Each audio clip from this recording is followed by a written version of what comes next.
Hello friends, तो आज मैं आपको घिये के एकदम नरम मुलायम कोफ्ते बनाने का सबसे आसान तरीका बताऊंगा। इस तरह से आप एक कोफ्ते बनाएंगे, एकदम सॉफ्ट बनेंगे, बहुत ही टेस्टी बनेंगे और इनकी जो ग्रेवी है ना वो बहुत ज़बरदस्त बनेगी। अगर आप सीखना चाहते हैं घर पर इतने टेस्टी कोफ्ते कैसे बनाएं, वीडियो को बिना स्किप किए लास्ट तक जरूर देखना है। और ये देखिए कोफ्ता, देखिए कितना सॉफ्ट कोफ्ता बनाए। तो चलिए फिर रेसिपी शुरू करते हैं। सबसे पहले यहाँ मैंने 2 पीस घी के लिए, इनका जो वेट है वो 700 ग्राम है। घी आपने ज़्यादा बड़े नहीं लेने हैं, ज़्यादा बड़े घी होते केवल पके रहते हैं। तो आप ना यहाँ पे मीडियम साइज का घी यूज़ कीजिए। सबसे पहले आपने क्या करना है, घी को ना अच्छी तरह से छील लेना है और छीलने के बाद आप इसको ना धो लीजिए। धोने से क्या होता है, धोने से घी का जो रंग है वो डार्क नहीं होता है। तो ये देखिए घी को मैंने छीलने के बाद धो लिया है। इसके बाद आप इसको एक साइड से काट लीजिए और काटने के बाद आपने इसके 2 पीसेस कर लेने हैं। अब आपने घी को ना कद्दूकस करना है, तो मोटे वाली साइड से कद्दूकस कीजिए। आपका छोटा कद्दूकस हो तब भी आपने मोटे वाली साइड से ही कद्दूकस करना है। बारीक साइड से कद्दूकस करते हैं, घी बहुत ज़्यादा पानी छोड़ देती है यहाँ पे। और जब कोफ्तों को फ्राई करते हैं तो आपके कोफ्ते अंदर तक पक नहीं पाते हैं। तो इस तरह से देखिए घी को आप यहाँ पे कद्दूकस कर लीजिए।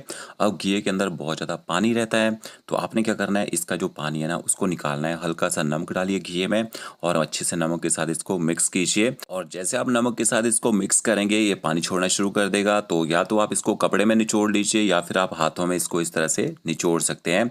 और ये जो पानी है इस पानी को आपने ना फेंकना नहीं है। इस पानी का यूज़ जो है आप ग्रेवी बनाने के लिए कर सकते हैं। देखिए घी के अंदर इतना पानी निकला है, इसको आप रख लीजिए। अब फिर से आप घी को उसी बाउल में डाल दीजिए और इसके बाद आपने इसमें ना नमक ऐड करना है। तो क्या देखिए थोड़ा सा मैंने इसमें नमक ऐड किया है, थोड़ा सा हल्दी पाउडर ऐड करेंगे इसमें। इसके साथ में आप इसमें और भी मसाले डाल दीजिए। धनिया पाउडर ऐड कीजिए आधा चम्मच। थोड़ी सी आपने इसमें रोज की कसूरी मेथी ऐड करनी है, काफ़ी अच्छे से फ्लेवर आएगा कोफ्तों में। मसालों का अच्छा फ्लेवर लाने के लिए आपने आधा चम्मच इसमें गर्म मसाला पाउडर ऐड करना है। थोड़ी सी आप इसमें अजवाइन डाल सकते हैं। अजवाइन से क्या होगा, बेसन से बनी हुई चीज़ें केवल गैस्ट्रिक कर देती हैं, उससे गैस्ट्रिक नहीं होती है। और इसके साथ में आपने इसमें थोड़ी सी हींग ऐड करनी है। हींग भी काफ़ी अच्छा फ्लेवर देगी और डाइजेशन के लिए बहुत ही बढ़िया होती है। और एक छोटा चम्मच आपने इसमें बारीक कटा हुआ अदरक ऐड करना है। थोड़ी सी हरी मिर्च ऐड करेंगे बारीक कटी हुई और इसके साथ थोड़ा सा मैंने हरा धनिया भी डाला है। सारे इंग्रेडिएंट्स को आपने पहले अच्छी तरह से मिक्स कर लेना है। ये देखिए इस तरह से आप इनको मिक्स कर लीजिए। अब आपने इसमें बाइंडिंग ऐड करनी है जिससे हमारे जो कोफ्ते अच्छी शेप में आ जाएं। तो बाइंडिंग के लिए आप इसमें ना बेसन का यूज़ कीजिए।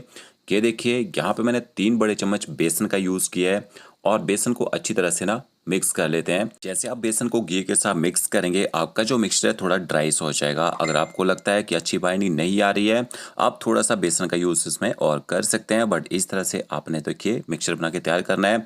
अब इसको ना इस तरह से देखिए एक कोफ्ता बना के देख लेते हैं कि अच्छी बाइंडिंग आ रही है नहीं आ रही है। और एक मेन चीज़ आपको मैं बताना भूल ही गया, आपने इसमें थोड़ा सा बेकिंग पाउडर ऐड करना है। बेकिंग पाउडर से आपके कोफ्ते और नरम मुलायम बनते हैं। और बेकिंग पाउडर को अच्छे से मिक्स कर लीजिए। अब आपने कोफ्ते लगातार बनाने हैं ना, तो आपने हाथ को गीला करना है और इस तरह से जल्दी जल्दी कोफ्ते बना लीजिए। हाथ को गीला करके कोफ्ते बनाएंगे, मिक्सचर आपके हाथों से नहीं चिपकेगा। अब यहाँ पे ऑयल का टेम्परेचर आपने ना मीडियम टू लो रखना है और आराम से आपने इनको फ्राई करना है। जितना आराम से आप कोफ्तों को फ्राई करेंगे अंदर तक उतने ही नरम और मुलायम बनेंगे और अंदर तक अच्छी तरह से पक जाएंगे। कि देखिए थोड़ी देर में आप देखेंगे कोफ्ते जो है ऑयल के ऊपर घूमना शुरू हो जाएंगे। तो अच्छे सॉफ्ट कोफ्ते बनाने का यही एक परफेक्ट तरीका है। तो आप बेकिंग पाउडर डालना मत भूलिएगा, उससे आपके कोफ्ते बहुत ही सॉफ्ट बनेंगे। तो यहाँ पे देखिए थोड़े से कोफ्ते मैंने फ्राई कर लिए हैं। इसी तरह से जो बचे हुए कोफ्ते हैं आप उनको भी फ्राई कर लीजिए। और यहाँ पे मैंने सारे के सारे कोफ्ते देखिए फ्राई कर लिए हैं। अब आपने कोफ्तों को ना एक बार फिर से फ्राई करना है। जैसे थोड़े से ठंडे हो जाएंगे ना, 3 से 4 मिनट का इनको फ्राई कर लीजिए। इससे क्या होता है, जब हम कोफ्तों को पहली बार फ्राई करते हैं कोफ्ते के बार अंदर से कच्चे रह जाते हैं। जब हम इनको दूसरी बार डीप फ्राई करते हैं कोफ्ते अंदर तक पक जाते हैं और कोफ्तों की जो बाहर की परत है थोड़ी सी हार्ड हो जाती है, वो उनको टूटने से बचाती है। तो ये देखिए दूसरी बार मैंने कोफ्तों को अच्छी तरह से डीप फ्राई कर लिया है, कोफ्ते अंदर तक अच्छी तरह से पक चुके हैं। तो इसी तरह से आपने कोफ्ते बना के तैयार करने हैं। अब इनकी ग्रेवी बनाएंगे। तो ग्रेवी बनाने के लिए यहाँ मैंने 1 प्याज लिया है, 3 टमाटर का यूज़ करेंगे। जो प्याज है बारीक काट दीजिए, टमाटरों को आपने पीस के डालना है ताकि हमारी जो ग्रेवी है अच्छी स्मूथ बने। यहाँ मैंने कढ़ाई ली है, 2 बड़े चम्मच उसमें ऑयल ऐड करेंगे। ऑयल जैसे आपका गर्म हो जाएगा इसके बाद आपने इसमें थोड़े से खड़े मसाले ऐड करने हैं। 1 बड़ी इलायची ऐड कीजिए, एक आपने इसमें तेज पत्ता ऐड करना है। इसके साथ में 2 लौंग डालने हैं, साथ में 1 टुकड़ा आप इसमें दालचीनी का ऐड कीजिए। एक छोटा सा पीस आपने इसमें जवित्री और 1 छोटी इलायची ऐड करनी है। और इसके साथ में 1 छोटा चम्मच आपने इसमें साबुत जीरा डालना है। जल्दी से आप इसमें प्याज भी डाल दीजिए। थोड़े थोड़े खड़े मसाले डालने से ग्रेवी में एक अच्छा फ्लेवर आता है और अच्छा टेस्ट भी आता है। गैस की फ्लेम हाई करेंगे और हाई फ्लेम में अपने प्याज को तब तक पकाना है जब तक प्याज का कलर यहाँ पे लाइट गोल्डन ब्राउन होना शुरू ना हो जाए। तो देखिए प्याज का कलर यहाँ पे चेंज हो चुका है।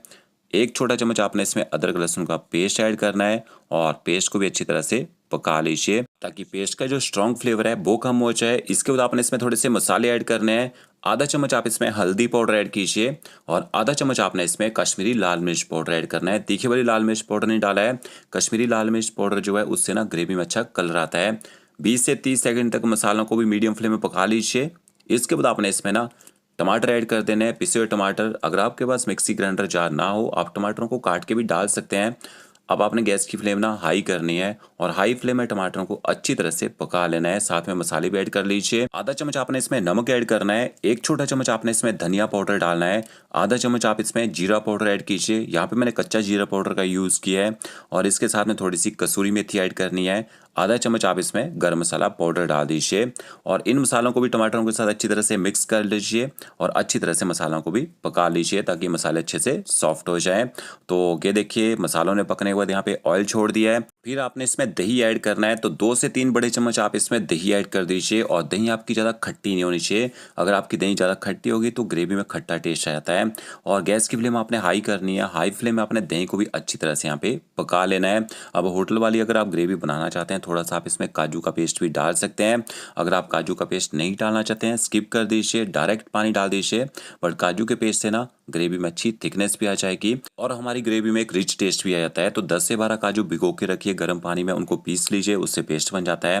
देखिए काजू के पेस्ट को भी अच्छी तरह से मैंने यहाँ पे पका लिया है। फिर आपने इसमें पानी ऐड करना है। वही पानी डालिए जो आपने घी को निचोड़ के रखा होगा और इस पानी को भी अच्छी तरह से मिक्स कर लेते हैं। अब आपको इसमें ना और पानी डालना पड़ेगा क्योंकि जब हम ग्रेवी में कोफ्ते डालते हैं कोफ्ते जो है पानी को एब्जॉर्व कर लेते हैं, पानी को सोक कर लेते हैं। तो ओके देखिए लगभग 3 कप आप इसमें पानी ऐड कर दीजिए और अच्छी तरह से पानी को भी मिक्स कर लेते हैं। तो आपने पतली ग्रेवी बना के तैयार करनी है, ज़्यादा थिक ग्रेवी नहीं बनानी है। गैस की फ्लेम हाई करते हैं ताकि जल्दी से यहाँ पे ग्रेवी में बॉयल आ जाए। जैसे ग्रेवी में बॉयल आ जाएगा इसके बाद आपने इसमें ना कोफ्ते ऐड कर देने हैं और आप इन कोफ्तों को ना कम से कम 2 दिन तक फ्रिज में स्टोर करके भी रख सकते हैं। आप ग्रेवी बनाइए, ग्रेवी में कोफ्ते डाल दीजिए, उससे क्या होगा कोफ्ते गर्म हो जाएंगे तो आप इनको स्टोर भी कर सकते हैं। और ये देखिए सारे के सारे कोफ्ते यहाँ पे मैंने ग्रेवी में डाल दिए हैं। अच्छी तरह से कोफ्तों को ना मिक्स कर लेते हैं। अब आपने गैस की फ्लेम ना एकदम लो कर देनी है और एकदम लो फ्लेम में कम से कम 2 से 3 मिनट तक कोफ्तों को ग्रेवी के साथ पकने देना है। ज़्यादा देर नहीं पकाना है, ज़्यादा देर पकाएंगे ना कोफ्ते बिल्कुल ही सॉफ्ट हो जाएंगे और टूटना भी शुरू हो जाते हैं। देखिए लगभग मैंने 3 मिनट तक कोफ्तों को पका लिया लो फ्लेम में। ऊपर से हरा धनिया डालिए और हरे धनिया को भी अच्छी तरह से मिक्स कर लीजिए। तो ओके हमारी देखिए घी की कोफ्ता करी जो बनके तैयार हो चुकी है। इस तरह से बना के देखिए बहुत ही अच्छा इनमें टेस्ट आता है। तो फ्रेंड्स वीडियो अच्छा लगा होगा लाइक शेयर कमेंट जरूर कीजिएगा। ओके फ्रेंड्स मिलते हैं अगली नई वीडियो के साथ। Thank you.